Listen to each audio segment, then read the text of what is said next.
Sa mga dealers po ng mga motor vehicles, meron po tayong inisyu na regulation na within 7 to 11 days, dapat po narehistro na po nila ang sasakyan na binili po sa kanila at ma-release po ang plaka.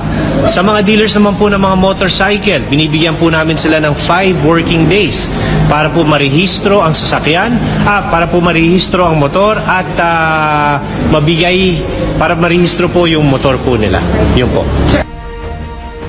Kapag lumagpas po tayo sa 7 days, automatic ho, mayroong 50% na penalty po yun sa MBUC. Then, pag may complaint po from the buyer, ay sinusyokos po natin yan at nag-issue po tayo ng resolution. And then, the first offense po niyan for motorcycle is 20,000. Binigyang diin tugaden ang mga pagkaantala sa pagproseso ng mga dealer ay maring magkaroon ng epekto sa publiko at maging sa